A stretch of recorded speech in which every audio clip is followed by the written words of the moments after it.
Saravá a todos, sejam todos bem-vindos a mais um estudo.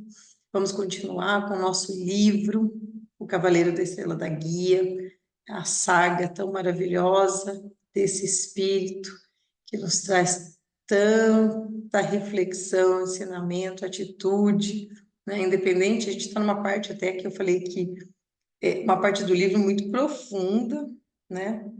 Que ele fala sobre essa regressão, e é uma regressão num grau tão distante, ele vai basicamente na formação do espírito humano. Isso é uma coisa, gente, olha, bem delicada. Por quê? Porque são muitos autores, até muitas teogonias, né, discutem essa formação do espírito humano, o elo perdido, tem muita coisa por aí, tá, gente? E, na verdade, assim, eu pessoalmente creio que tem algumas coisas que não nos é revelado porque nós não temos capacidade de compreender. É porque, não pode falar, fulano está certo, Beltrano está errado. Não, não é isso.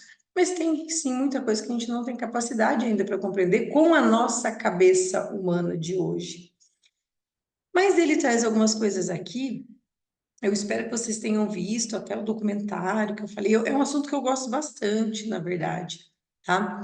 E ele fala nessa regressão de dois cataclismos, de dois eventos que destruíram basicamente a humanidade quase toda, né? Um deles é o dilúvio, e o dilúvio, gente, seria o mais recente, tá? Que é esse aí em torno de. Vou colocar uma data que é uma data especulativa, mas é uma data em torno de 12.800 anos. E ele também relata um outro cataclismo, que é o cataclismo, que é um abalo sísmico, um terremoto, né? Um deslocamento aí até dos continentes, que é mais antigo. E quando ele volta nessa época, olha que interessante, isso é bacana a gente entender. Ele fala que nessa época ou seja, antes dessa catacumba, desse desastre, né? Não do dilúvio, do anterior, ele fala que o nosso corpo era mais sutil, mais suave. Mas depois disso, com o passar do tempo, o corpo humano foi se tornando mais grosseiro. Então ele coloca lá que nós passamos então de uma fase mais avançada para regressar, nós regredimos enquanto humanidade. E eu gosto de falar nisso, gente, porque assim, nós, enquanto nosso conhecimento, a nossa ciência, a gente gosta muito de se sentir no ápice da civilização. Então, o que nós temos hoje é o ápice da civilização humana, né? Então, a Terra é o momento mais evoluído. E eu intimamente acredito que isso não acontece, não é isso, não é assim. Eu creio em outras eras, que cada vez existem mais evidências de que isso aconteceu. Eu vou deixar aí um tema, não vou me aprofundar tanto, a gente pode até fazer um outro, né? Coloco aí algumas referências para vocês. Por quê? Porque essas outras eras, em tese, são de seres humanos, uma era em que o humano era mais desenvolvido. Inclusive, em que o ser humano utilizava muito mais as suas habilidades psíquicas, mediúnicas, espirituais, tá? Por que eu estou falando isso? Porque tem um outro livro dele, do Rubens Saraceni, que detalha um pouco mais essa época, e é muito bonito. Esse, sim, quando nós tivermos oportunidade, nós vamos estudar, porque ele vale a pena, tá? Então, o que ele descreve? Que o corpo humano, depois dessa catástrofe, ele começou a se tornar mais grosseiro, que é o nosso corpo né? Mais próximo do nosso corpo de hoje. E nesse corpo mais grosseiro, não se permitia comunicação com os desencarnados, que isso era mais frequente. inclusive, em eras passadas, tem esses relatos desses espíritos de que nós nos comunicávamos somente por telepatia, não eram necessárias palavras faladas. Olha, então, como a gente era, com nossos dons muito mais avançados do que para hoje. Então, hoje, com esse corpo que ele chama de grosseiro, nós temos dificuldade de nos comunicar com os desencarnados. E é realmente muito difícil. Ah, tá mudando? Tá, gente.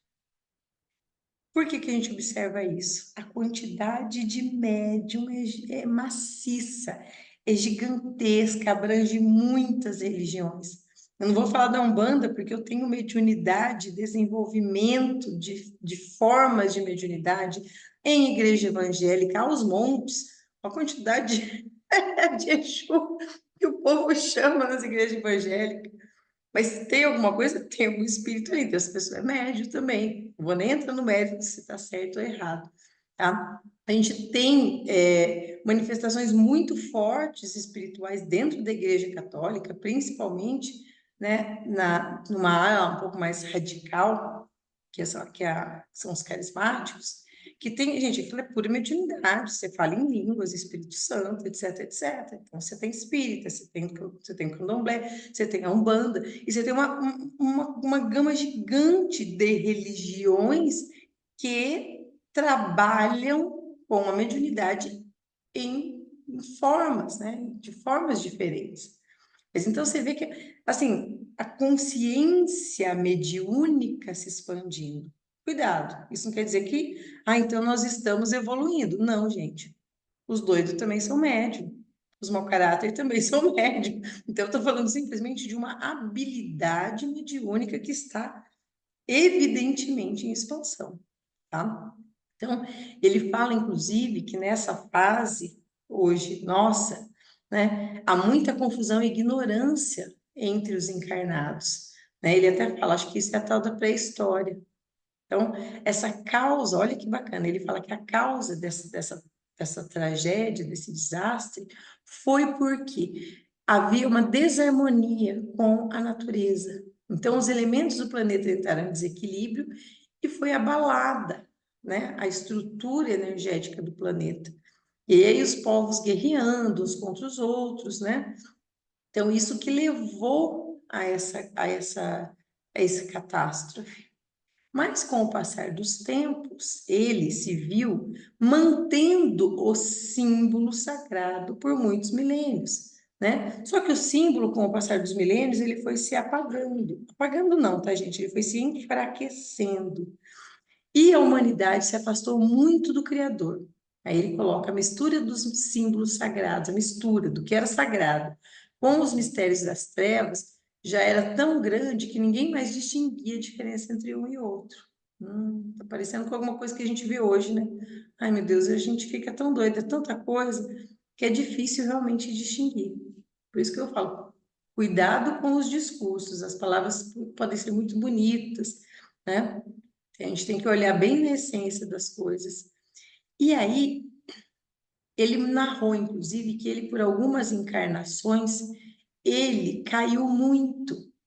E ele, infelizmente, excedeu no seu dever e acabou se envolvendo com as trevas, porque excedeu no dever de guardar o símbolo que ele tinha. Então, ele fala: eu fui tão cruel na luz quanto nas trevas, né? Então, ele se afastou do seu ancestral místico. E aí, ele tudo vendo isso na regressão. E aí, nesse momento, o que que ele recorda na regressão? Que o próprio guardião do dom da fé veio à carne, sob o símbolo da dor, para redimir aos servidores das três cruzes. Então, de quem que ele está falando? Ele está falando de Jesus. Então, é o próprio guardião do dom da fé que veio. Então, um dos guardiões do dom da fé, veio à carne. E ele narra, ele fala, como é belo o guardião do dom da fé. Ele é o próprio oráculo do ancestral místico do ar. E ele chora sobre o símbolo da dor. Ele fala, meu Deus, eu o vejo e ele não é diferente de nós enquanto na carne. Apenas traz em si o seu dom. Até ele, o ancestral místico da luz do saber, lançou-se na carne mais uma vez, em mais uma tentativa de redimir o ser humano, né? Se até ele, o guardião do dom, veio até a carne e chorou, quem sou eu para reclamar do meu ancestral místico? Né? Nada mais me interessa, me comove. Então, eu me torno um instrumento dócil do ancestral. Ele resolve aceitar que nem tudo aquilo na missão dele era ruim, mesmo com tantos sofrimentos. Ele lembrou do exemplo de Jesus, que veio até a carne e chorou e sentiu as dores da carne. Então ele fala: quem sou eu para reclamar? Eu vivo sob meu símbolo da dor e não vou mais reclamar. Então ele consegue fazer as pazes com a missão dele. Ele queria saber por que essa busca da fé. E na verdade ele encontrou, porque ele era um guardião do símbolo sagrado da fé. Ele era um emissário, um guardião do símbolo de Oxalá. Então ele continuaria servindo, né, das suas diversas formas nesse campo. E aí ele se lembrou de Sara, ele fala: cadê Sara? Então ele anula nesse momento o seu mental e vai até ela, vai até Sara.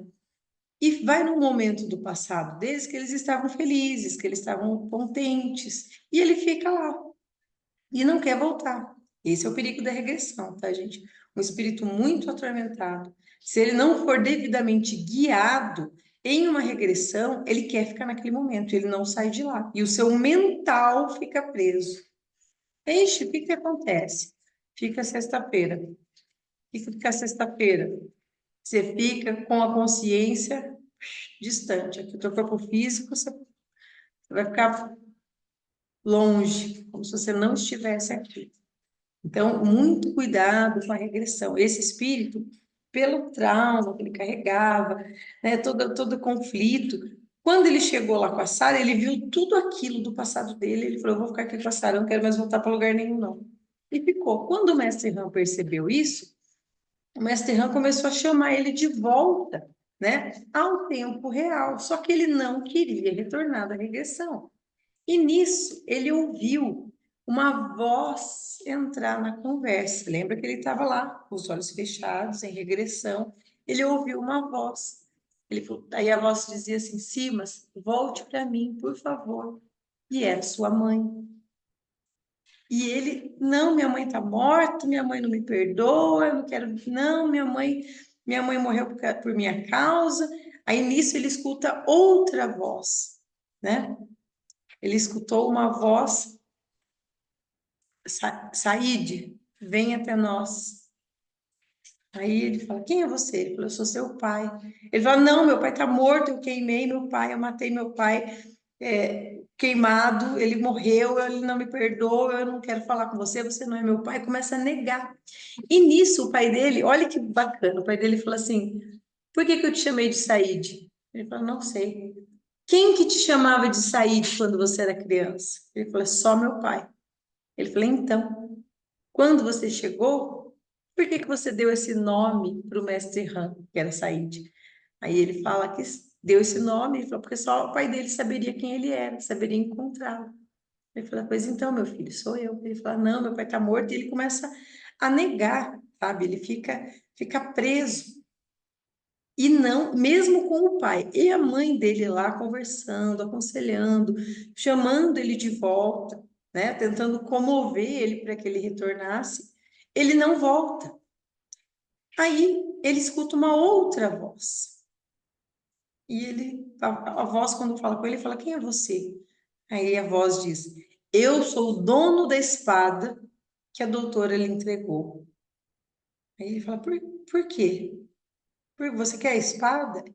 Ele fala: não, quando eu dei a você a espada, era para que você, cavaleiro da estrela da guia, usasse em prol da justiça e com isso libertasse Sara do encanto do oráculo. Aí ele, aí ele pensa, esse que era o cavaleiro do mar, tá? Só para vocês entenderem, esse cavaleiro do mar, gente, era o alto emissário da linha do mar. Então, era um alto emissário de Iemanjá. Ele não vai tratar nesse livro diretamente do nome de Iemanjá, tá? Mas aí quando ele fala de Rainha do Mar, Sereia do Mar, está falando sempre da linha de Iemanjá, né? Tá falando da linha da geração. Então o cavaleiro diz assim, ó, eu vou te levar até a Sara e você vai ver que ela também está chorando e você precisa sair dessa sua regressão para ela ajudá-la. Então, saia daí e venha comigo que eu vou te levar até ela. Ele fala, não, você está mentindo? Ele fala, não, você pode acreditar. Ele fala, mas onde que ela está?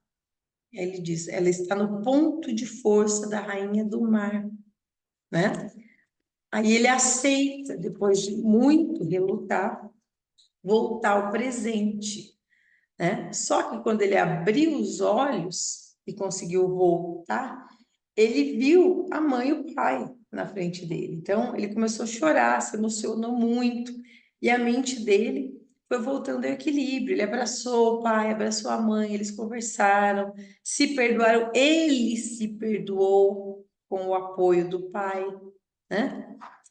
E aí, olha o que o pai revela para ele, olha que bonito. Ele fala, o pai dele revela, fala, meu filho, eu era o seu amigo, o guardião, sim. Lembra que ele tinha um amigo que foi separado? Era o guardião, sim. Aí ele fala, foi o mestre Han que pediu para eu ficar ao teu lado. E aí ele abraçou e chorou o pai como criança, né? Então, como ele chorava. A dor de muitas décadas de remorso, né? Tão grande. Aí ele fala, por que que você não se mostrou antes, meu pai? Aí ele falou, meu filho, eu esperava que você se perdoasse também. Só assim eu teria meu filho de volta. Vocês entenderam? Então ficou próximo, mas não podia se mostrar. Por quê? Porque ele tinha que se perdoar. Porque se ele não se perdoasse, ele não conseguiria, inclusive, abraçar o pai, se entender com o pai, fazer o que eles tinham de fazer depois. E aí, gente, vocês reflitam, olha, quantas não, talvez a maioria das vezes, as questões que envolvem perdão nunca são perdão do outro, é sempre o auto perdão. Eu até não gosto, perdão é uma coisa para mim bem complexa. Eu acho que a gente trata com muita simplicidade o perdão, sabe? Ai, a fulano me ofendeu e eu já perdoei. Eu não gosto muito desse conceito, tá? Por quê? Porque não é maldade. Mas assim, perdoar é esquecer, é não te incomodar mais, mas aquilo, se a pessoa, vamos supor, você se envolve com uma pessoa, a pessoa te faz uma maldade. Você não pode esquecer daquilo, porque aquilo vai te fazer saber como agir com aquela pessoa. Não estou dizendo para você não ser amiga novamente, não se relacionar novamente, mas quando você se relacionar, você já tem conhecimento da tendência daquela pessoa com quem você está se envolvendo. As pessoas mudam, as pessoas evoluem, elas podem mudar, mas nos relacionamentos, sejam amorosos, familiares, né, amigos ou outros, trabalho, enfim, qualquer um, é sempre bom a gente saber onde está pisando. Então, quando a gente olha para aquela pessoa e você sabe que a pessoa já aprontou uma com você assim, assim, assado, então você sabe onde você está pisando, entende? Então, não é uma questão de esquecer. Não, não me incomoda, tudo bem, passou, passou, tá tudo certinho. Mas você sabe como agir, você sabe como se proteger, se for esperto, em relação àquela pessoa, entende? Então, agora, e o auto-perdão? O auto-perdão é uma outra coisa. É remorso, gente. Auto-perdão é remorso. E o remorso é a dor mais doída que existe, né? É a dor mais lacinante, a dor que acaba com o espírito, é a tal do remorso. Você não se perdoa. E isso, gente, é necessário. Um dia eu vou deixar um exercício. Eu recomendei já algumas técnicas de meditação para alguns filhos, que é muito bom, mas tem uma em específico que se refere a olhar para suas situações com um olho de como se fosse alguém estranho, olhar de fora. Olha para você, você cometeu um erro no passado. Olha, pega hoje você com a sua consciência, com o seu conhecimento, com o teu estado, olhar para você lá no passado e dizer: tá tudo bem, você errou, vamos adiante. Se perdoar. Isso não é muito fácil, isso é muito difícil. E isso, gente, tem que ter treino e tem que ter foco. A gente passa a vida tacando as coisas debaixo do tapete. É a grande maioria de nós. O que é tacar as coisas para debaixo do tapete? Ah, eu fiz uma coisa errada e eu não me perdoo por isso. Mas eu vivo. Você vive? Vive. Você vai ir tocando barco, você vai vivendo, vai trabalhando, fazendo as suas atividades do dia a dia, mas aquilo está lá debaixo do tapete. Você sabe que está sujo ali. Mas você deixa lá, você deixa o tapete em cima e ninguém está vendo, então você vai tocando. Só que essas sujeiras vão se acumulando debaixo do tapete e uma hora você não consegue mais pisar, uma hora você cai. Então, isso tudo tem que ser resolvido. Faz uma faxina, tira do tapete e limpa isso. Tem que se dedicar a você. Isso é amor próprio, gente. Tire um momento, tire um tratamento, tá? Então, tire um tratamento sério. Isso é amor próprio. Dedique um tempo para você resolver essas coisas que você precisa se perdoar. Isso vai fazer dar uma leveza na nossa vida, gente. Olha, é assim, é gigante. Isso uma coisa assim, que a gente. Ai, não, os guias resolvem. Não, gente, não é guia. Guia não resolve isso. É você que tem que resolver. Aí você senta lá no pé do preto velho e fica, ai, vô, eu não consigo me perdoar porque eu ofendi meu irmão. Aí eu vou falar, não, meu filho, você tem que ter paciência, tem que ter perdão, ele vai te aconselhar e você vai continuar. Não é íntimo. Agora, você imagina um espírito como esse, né? O tanto que ele prendeu, o tanto de coisa que ele sabia, o poder que ele tinha, e ele não conseguia se perdoar. Então, não é algo simples. Entende? Isso tem que ser lutado, você tem que conquistar, você tem que conquistar o seu perdão para si mesmo. É uma jornada, né? Então, tudo isso, né? Ele conseguiu se perdoar em relação ao pai, em relação à mãe, e aí foi um momento muito bonito, de muito entendimento. E aí, ele decide ir com o pai e com a mãe. Aí o pai e a mãe falam assim, olha, a gente vai e a gente vai te mostrar alguém que você não devia ter abandonado. Ele fala, quem? Ele fala, Soraya. Ela ainda está à tua espera, né? Aí ele fala, ai meu Deus, pobre Soraya, por que que eu não compreendi o quanto ela precisava de mim por perto? Como que ela está? Aí o pai diz, ó, tá tão triste quanto Sara, Raios de Lua, Jasmim, todas que quiseram ver você, né? Que morreu e não foi procurar ninguém, sumiu, né? Ficou isolado aí. Então ele fala, bom, antes eu tenho que devolver a espada encantada ao seu verdadeiro dono. E ele vira para o cavaleiro do mar e pergunta: Cavaleiro, a sua espada te pertence, né? Aí o cavaleiro fala: Vamos ver que uso você deu para essa espada. Tira ela da bainha e vamos ver se ela brilha. E quando ele fala assim: Não, mas eu usei a espada 2 vezes somente. Aí ele fala: Então vamos ver. E quando ele tira a espada tem um brilho gigantesco. E o cavaleiro fala: Olha, esse foi o maior brilho que eu já vi nessa espada. Foi o cavaleiro que melhor usou. Por quê? Porque quem realmente sabe usar, sabe que não deve ser usado à toa. Então, usa poucas vezes. Então, vou deixar essa espada de presenteia, né? Deixa ele. Olha, eu vou deixar essa espada com você como presente. Por toda a eternidade ela será sua e ninguém vai tirá-la de você. Aí ele falou, obrigado, né? Agora você pode me levar até a Sara? Ele falou, sim, vamos lá que eu vou levar você até a Sara. E ele vai até onde está a Sara. Quando Sara viu ele, vocês imaginam o chororô que foi dos dois. Os dois choraram muito, se abraçaram. E ele pergunta para ela, a primeira coisa ele fala, você já sabe do nosso passado milenar? Aí ela fala, sim, acabei de sonhar com ele. Ela viu só 7.000 anos, só, né? Só 7.000 anos. Aí ele fala assim, é por isso que eu vim aqui até o seu encontro, né? Aí ele fala, eu vi nós dois como espíritos não evoluídos através de vários ciclos reencarnatórios, né? E lentamente a gente foi se envolvendo e assumindo mais responsabilidades perante o Criador. Aí ele explica, né, a união do elemento, do fogo que os uniu, ele explica tudo isso porque ela não chegou até nessa parte, né? Aí ela fala, mas e as outras? Porque ela também viu que essas outras mulheres acompanhavam os dois, esse grupo. Aí ele fala, por que que as outras nos acompanham? Ele falou, isso eu ainda não sei, mas com o tempo eu descobrirei também. Aí ele pergunta, fala, Sara, qual que é a sua missão? Por que que você está aqui? O que que você está fazendo aqui? Ela fala, ó, eu devo arregimentar o maior número possível de espíritos caídos e colocá-los a serviço dos mistérios do símbolo que rege a água, né? E eles ficaram lá conversando muito tempo, né? Ao que começa a surgir da água, vindo um ser na direção deles, de uma luminosidade que tornava aquela parte do mar muito brilhante.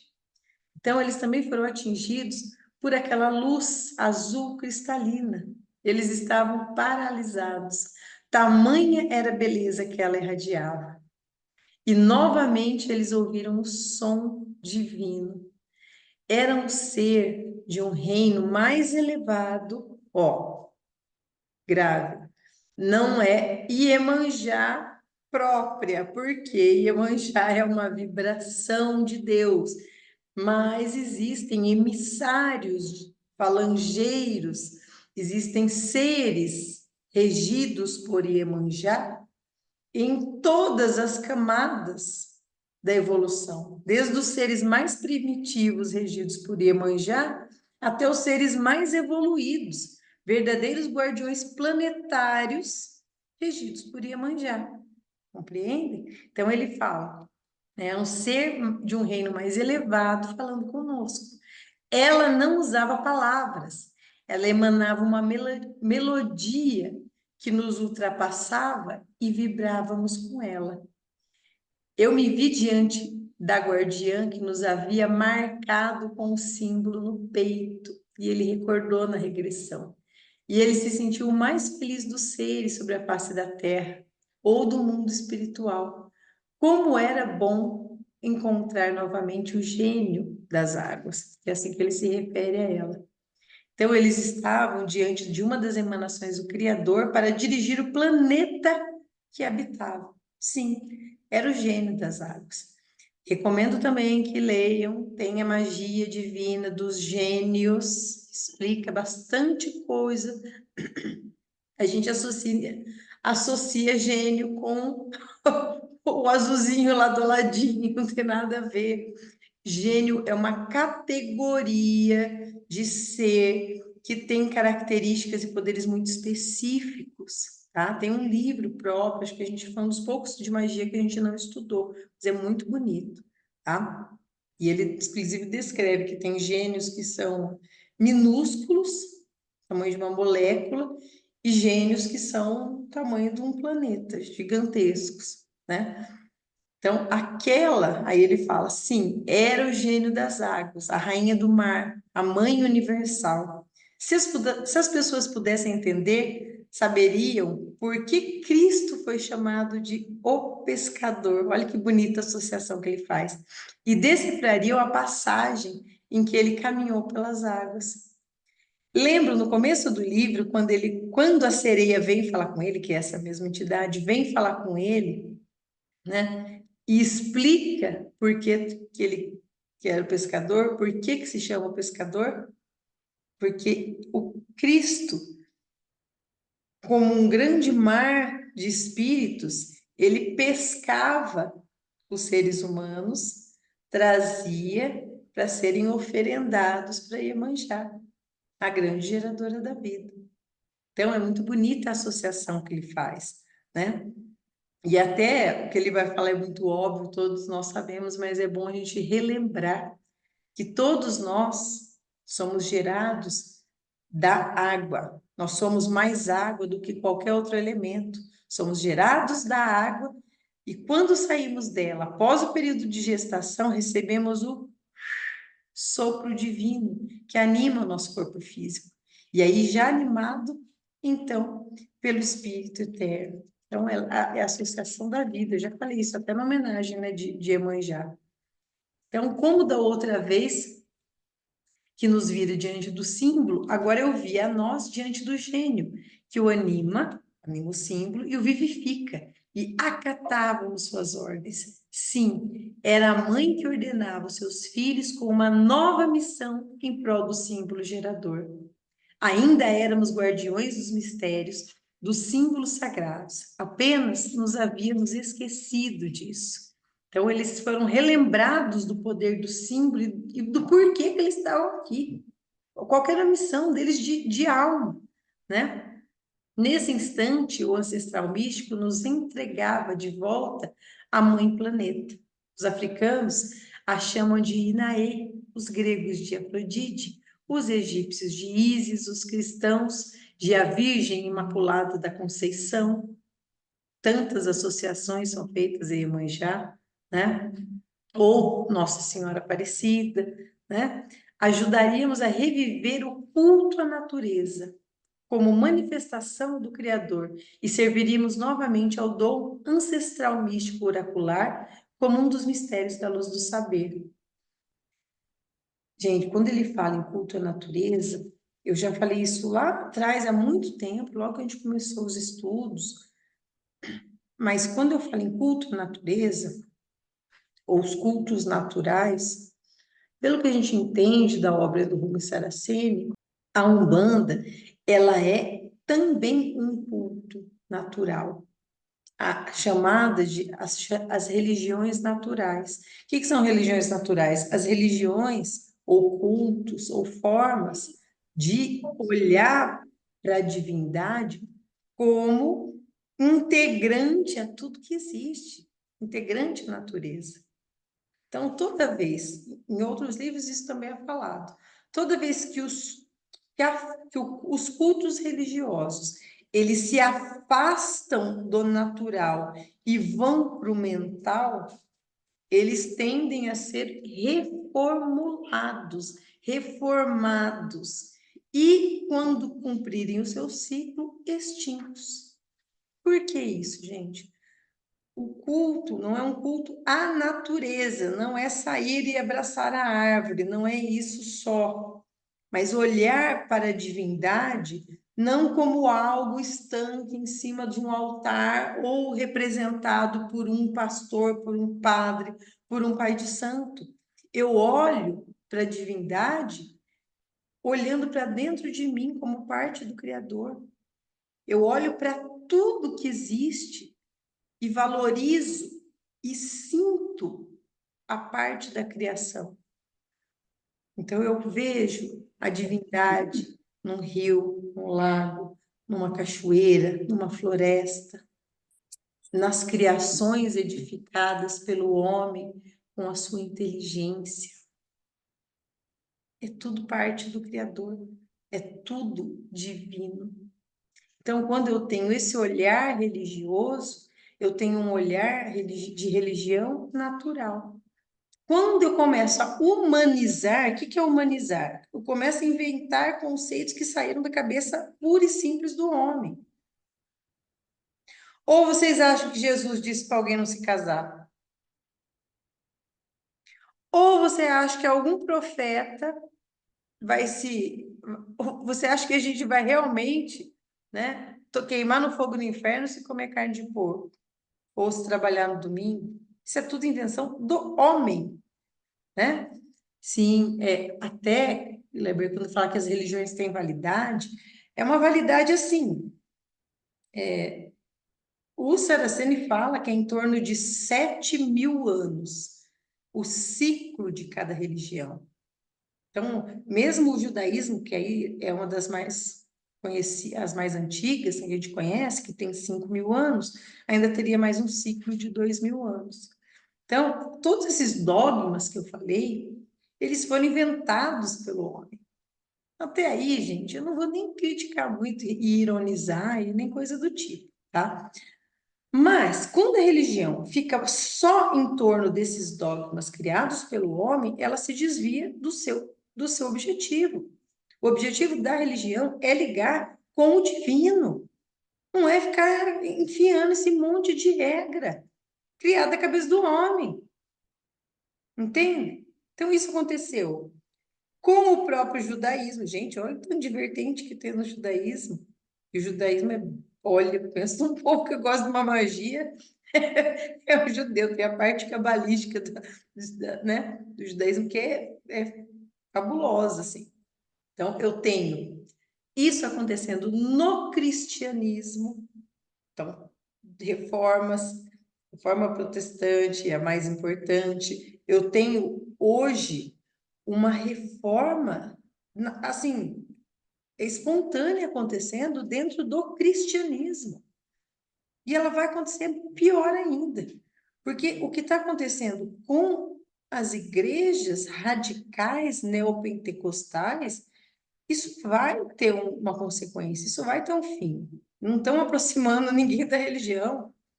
Não estou falando de todos, mas a gente sabe daqueles radicais extremistas, aqueles discursos absurdos, entende? Então, isso naturalmente vai sofrer uma reforma, entende? Então, as religiões que se afastam do natural, da consciência divina, da consciência de pertença divina, elas vão sofrendo com o passar, mas isso eu estou falando com o passar de séculos, milênios, elas vão sofrendo essas reformas, vai voltar nos eixos, entende? Então, tudo isso, né, quando ele fala de religião natural, ele vai falar em outros momentos também. E a sereia conversa com eles através desses cânticos. Ela canta, literalmente, ela não fala, não usa palavras. Ela emite esses sons melodiosos e eles compreendem e respondem e juram obedecê-la, né? Tornando o símbolo, revivificando o símbolo que já existia, né? Então, quando a sereia terminou de conversar com eles, ele até fala, ela terminou, deu as suas ordens com reverência e amor, com fé e respeito, e ela voltou para o fundo do mar. Mas ela, assim como veio, como veio, ela foi embora, mas ela não virou as costas. Ela se retirou olhando para nós até desaparecer. E ficaram os dois lá assim, né?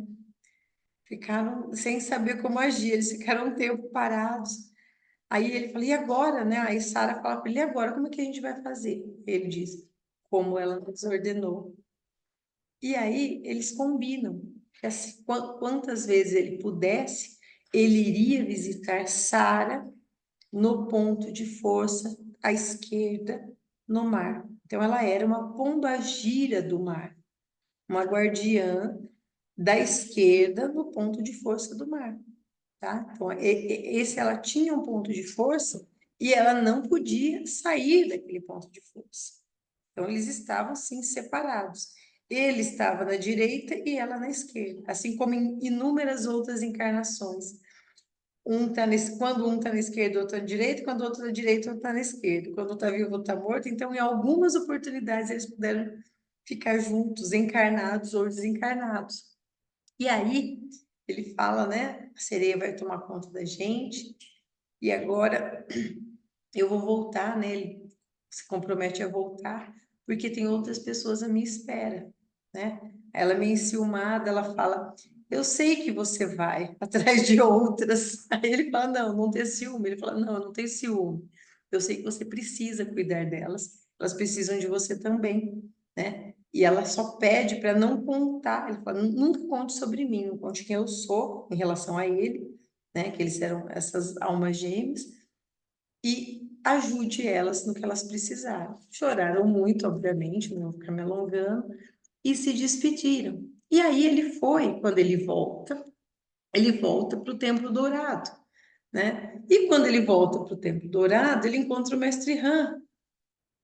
E o Mestre Han, ele fala, Mestre Han, eu vi você nas minhas regressões. E nós sempre fomos amigos.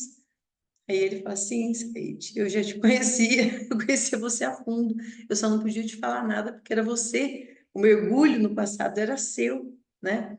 Então, eles já eram amigos há muito tempo.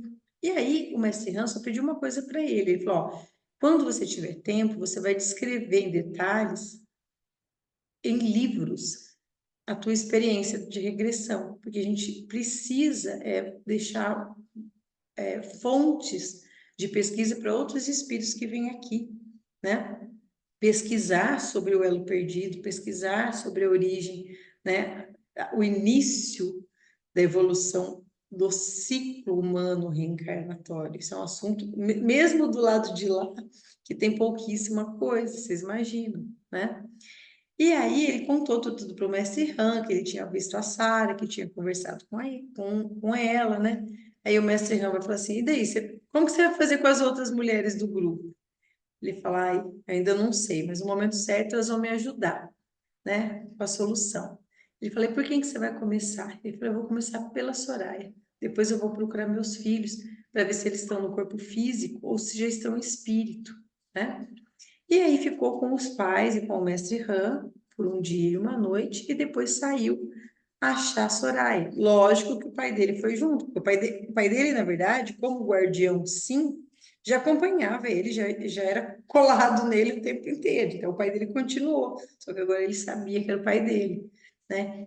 Quando ele chegou até Soraya, ele não estava com a mesma aparência de quando ele conheceu Soraya, ele mudou a sua aparência. Então, ali ele chegou, né? Um guardião, sim, o guardião Said, com o outro que ela já conhecia, que ela sabia que era pai do Simas de Almoeda, né? Que era que ela tinha conhecido, né?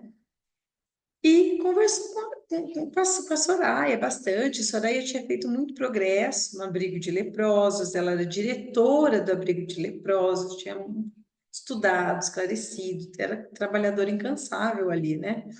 E aí ele conversou com ela bastante e perguntou, falou, mas por que você nunca foi atrás da sua família? Você se sente tão sozinha? Ela falou, eu não sei quem era meu pai e a minha mãe não tem muita memória, não sei onde ela pode estar, né? E aí ele falou, quer saber de uma coisa? Eu vou te ajudar. Ela falou, não, não precisa. Ele falou, não, eu quero, tenho interesse em te ajudar. E deixa a Soraya lá e vai atrás dos pais da Soraya. Mas, como esse mundo não tem coincidência, adivinha quem que é o pai da Soraya? O pai da Soraya é justamente aquele ser trevoso que estava aprisionando o irmão do Cavaleiro da Estrela da Guia. Lembra que ele foi recuperar o irmão lá numas trevas profundas? E quando ele chegou lá, ele pegou a espada e acabou se entendendo, depois daqueles espíritos todos trevosos ouvirem o discurso do pescador, ele fala, tá aí, eu vou, quando você precisar da minha ajuda, eu ajudo você, que eu confiei em você, eu gostei das suas palavras, e quem sabe um dia você não pode ensinar e ajudar a gente. E lembra que ele se comprometeu a, inclusive, a retornar. E aquele ser, aquela pessoa, aquele espírito, era justamente o pai de Soraya. Então, ele sabia exatamente aonde ir. Ele já tinha visto essa parte boa da regressão. Ele viu quem que era tudo de todo mundo. Então, ele tinha aquela noção já. Quando ele chegou lá, ele foi saudado, né? É Ahmed bin Farid que saudou. Bem-vindos, guardiões, que era o nome dele, né? O que os traz de volta? Ele falou, você é o motivo, Ahmed. Ele falou, o que que eu fiz dessa vez? Ele falou, não, não é o que você fez, é o que você deixou de fazer agora.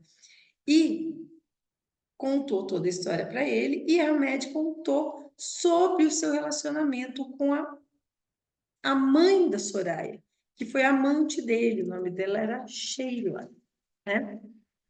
E aí eles foram procurar essa Sheila, que era a mãe da Soraya.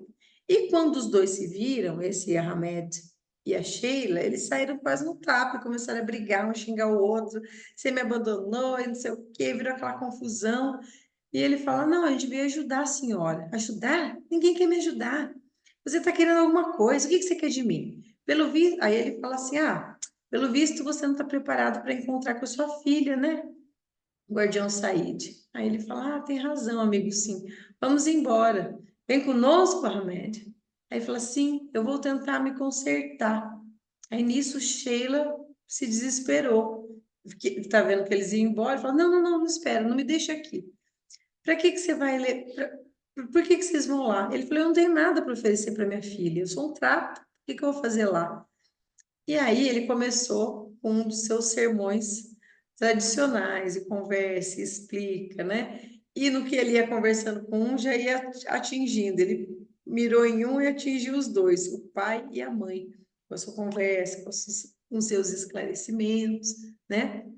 E aí, ele falou, eu não era cruel com as palavras, mas sabia como atingir o alvo certo. Em poucos meses estariam mudados, se reconhecessem seus erros e pecados. E aí ele fala, os métodos dificilmente falhavam. E ele, uma parte, ele começa a tentar resolver. Só que daí ele vai atrás de quem, em segundo lugar? Da raiz de lua, né? No plano espiritual, estava todo mundo lá. Quando ele voltou para procurar os filhos que estavam encarnados, né? Ele também encontrou raios de lua e o velho pajé Anhanguera, que tinha morrido, lembra? E aí foi um momento muito difícil, porque ele não sabia o que falar e ela também não. E aí o velho pajé tomou a iniciativa e falou, olha, né? Vejo que está muito bem, Pajé Branco. Pensei que nos havia esquecido. Aí ele fala: não, não, eu não esqueci vocês de momento algum. Eu apenas não tinha condição emocional de procurá-los. Sinto vergonha por isso, mas é a mais pura verdade. Aí ele fala: não, eu acredito em você, Pajé Branco. Nunca foi chegada a mentira. Aí ele fala, né, para ela: Raios de Lua, senti muita saudade de você. Aí ela: acho que não, Pajé Branco. Só está tentando se desculpar. Mas não é preciso fazer isso. Eu compreendo o quanto foi difícil voltar até nós. Aí ele fala: não, não é nada disso, Fez de Lua. Acredite-me, eu estava muito confuso e não sabia como agir. Hoje eu estou equilibrado mentalmente e posso refazer todo o meu passado. Aí ele fala, ela fala: é melhor a gente esquecer o passado, né, Peixe Branco? Aí ele fala assim: esse é o desejo? Ela fala: sim, você fugiu de nós, como os guerreiros covardes fazem. Então, agora você pode voltar de onde você veio. E ó, manda ele embora. Aí ele só pede, aí ele viu que ela estava irredutível, magoadíssima, porque ele morreu e não foi procurar ela, que ela falou assim: não, não tem nada que perdoar. Você fez o que achou melhor e eu não te condeno por isso. Então, não tem problema. Aí ele fala: tá bom. Eu espero que não se importe se eu vier visitar meus filhos, tá, Raiz de Lua? Ela fala: tá bom. E, que é curta e grossa, não quis conversa com ele. E aí, por que que ele tinha que pedir? Foi conversar com ela? Porque ela era guardiã dos filhos, né? Porque eles tinham três gêmeos, né? Eles tiveram três filhos. Ela, a Raios de Lua e ele tiveram os três meninos. Então, ele começa, mas eu vou ter que falar de novo no outro momento. Ele vai atrás dos filhos e óbvio que a Raios de Lua fica muito magoada, ela não tá nem querendo conversa com ele, tá? Por quê? Porque algumas mulheres são mais nervosas. Então, uma boa noite a todos. Fiquem todos com Deus, que Oxalá possa amparar cada um de vocês, amparar vocês nas suas mágoas, amparar, curar o coração de vocês nas suas dúvidas, né? Que possa trazer serenidade para que vocês consigam enxergar as coisas boas na sua vida, porque elas existem sempre, né? Mas que traga, gente, a paz de Oxalá, não é aquela paz assim, ó, de ficar lá meditando. A paz de Oxalá é aquela que nos dá tranquilidade para que a gente enxergue as coisas boas, a beleza que está com a gente. E para enxergar as coisas boas que estão com a gente, é preciso ter paz, ok? Então, fiquem com a paz de Oxalá, meus irmãos. Saravá.